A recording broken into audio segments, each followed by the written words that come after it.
friends, Pastor Chester Hitchcock here of the Gospel Memory Course. Today we are beginning the Old Testament. Those of you who have been with me through the New Testament, this is going to be really easy for you. But if this is your first time, don't lose heart, because I'm going to be teaching some memory techniques that the ancient Greek philosophers such as Plato and Aristotle and Socrates used. They would use things such as what they called the Loci system, where they would locate bits of information in familiar places that they could go to in their mind to see that information. They would also peg things. They would have certain things that had great pictures and images so that they could peg them in a silly way in their mind, and they would sometimes chain things together in stories. And so we're going to do that. And how we're going to do it, the best way to give an example is a filing cabinet. Imagine that you have a filing cabinet with 5 drawers. If you took all of the information that you had with all of your bills and all of your records and everything else and just put it in the filing cabinet, you would have it there. It would be safe. You could find it, but it wouldn't be easy to find unless you had certain drawers that you put things in, and unless when you got in there you had certain tabs to where you could find them, and unless you were willing to go kind of hunting through, actively finding what you were looking for. So what we're going to do is imagine a filing cabinet that has 5 drawers for the first 5 books of the Old Testament. So I want you in your imagination, I don't care if this filing cabinet, if you place it in your office or in your home or out in your garage or in a woodshed, I don't care, but imagine that you have this filing cabinet that has 5 drawers, and the first drawer is where you're going to put information that you want to keep the book of Genesis in. And I'm going to tell you how to do that in a moment. But also what we're going to use as tabs so that we can find things are numbers. And those numbers, each number has a picture to it. And if you've been through the New Testament gospel memory course that I've taught, you already know what the pictures are for the numbers. I'm not going to go over those again, but what I'm going to do is teach in each lesson only the numbers that you need. So today in this lesson, you're going to remember what you want to find in chapter 2 of Genesis, in chapter 7, in chapter 11, 12, 25, 37, 45, and 50, so that you can walk through those chapters. So here are the pictures for some of those numbers. Number 2 is always a light switch, because a light switch has 2 ways: on, off, up, down, 2 wires, 2 screws. 2 is a light switch. Number 7 is dice. Think of 7 come 11, lucky number 7. Get a good picture of dice for number 7. Number 11 is goalpost, because a goalpost looks like an 11, and there are 11 players on the team. Now, in this story, I'm not going to use goalpost, I'm going to use football game, which is where you have a goalpost. Number 12, the picture for number 12 is always eggs, because there are a dozen eggs. Number 25 is always quarter, because there are 25 pennies in a quarter. We're also going to use the number 37, 45, and 50. But those are built into the story, so you don't need a picture for those numbers. So what we're going to do now is I'm going to tell a silly story. We're all good at remembering stories. Our minds remember stories from childhood. We were told fairy tales and nighttime stories and stories about the 3 bears and Goldilocks, or the 3 pigs and the wolf, or whatever it was, Little Red Riding Hood, and all of those kinds of stories. Our mind remembers them so that we can tell them to children years later. Our mind remembers stories. So I'm going to tell you a story. Imagine that you go to your filing cabinet and you open the top drawer that is for the book of Genesis. How are you going to remember that that's for the book of Genesis? Because in your mind, I want you to imagine that when you open that drawer, there is a generator in that door for Genesis. And you turn on the light switch to turn on the generator.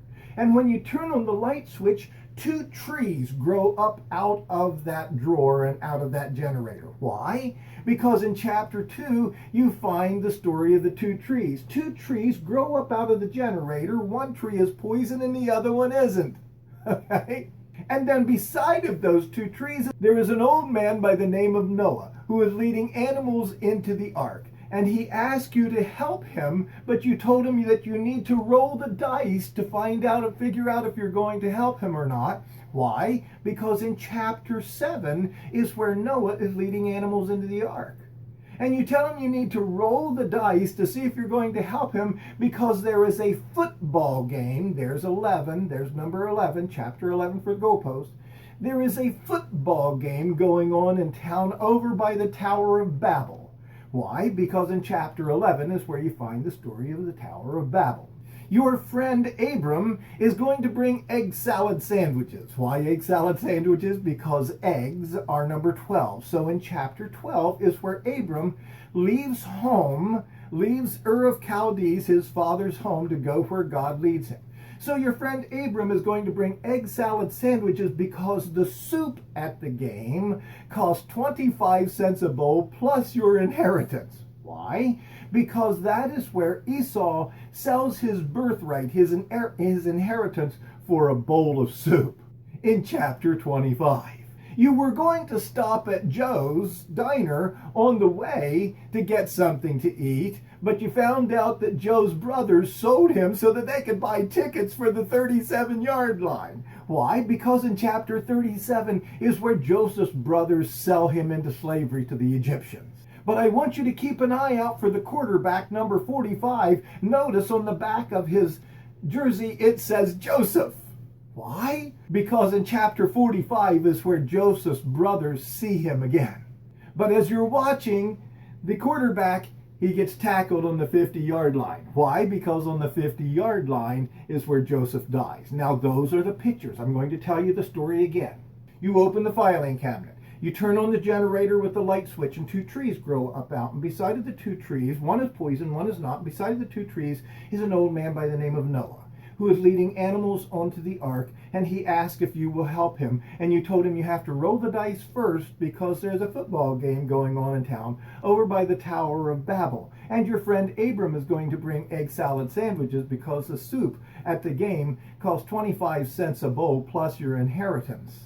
And you were going to stop at Joe's diner on the way, but you found out that Joe's brothers sold him so that they could buy tickets for the 37-yard line. But keep an eye on the quarterback, number 45. It says he is Joseph, but he gets tackled on the 50-yard line. You got it? Going to tell you the story one more time kind of fast.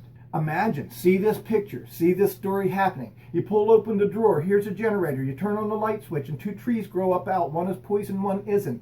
And when the two trees grow up out, you notice that there is an old man by the name of Noah sitting beside the trees, and he's leading animals into the ark, and he asks if you will help him. And you told him you have to roll the dice first to see if you're going to help because there's a football game going on over in town near the Tower of Babel.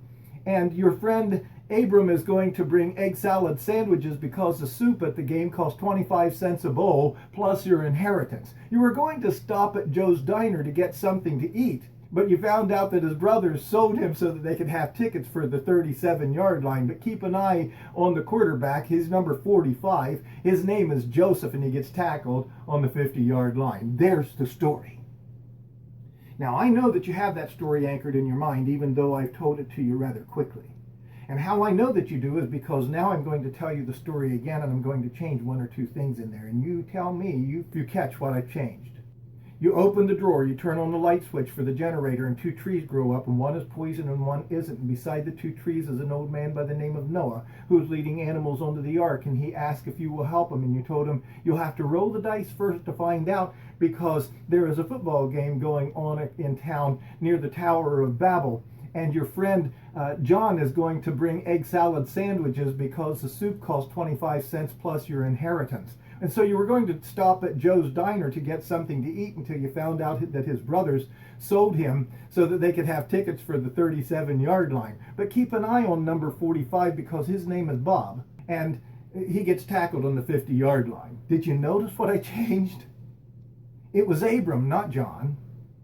And it was Joseph, not Bob. Your mind saw the pictures.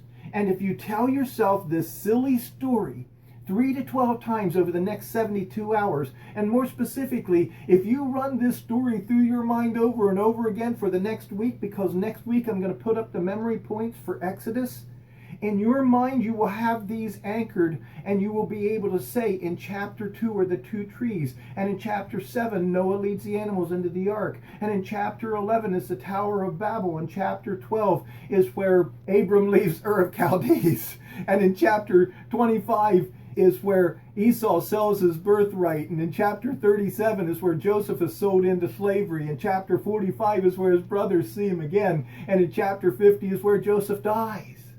Tell yourself this story over and over again, and you'll be able to walk through that easily, and each book is going to be this easy. If you've enjoyed this, give me a thumbs up. And if you have not subscribed to my channel yet, be sure to click on the subscribe. If you have subscribed to any of my videos, you don't need to do this. Don't do it, because if you do, you'll unsubscribe. But if you have not subscribed to anything, click on that subscribe, and when the bell comes up, ring on the bell and choose all so that you'll get a notification anytime that I put up a video. God bless, and happy memory.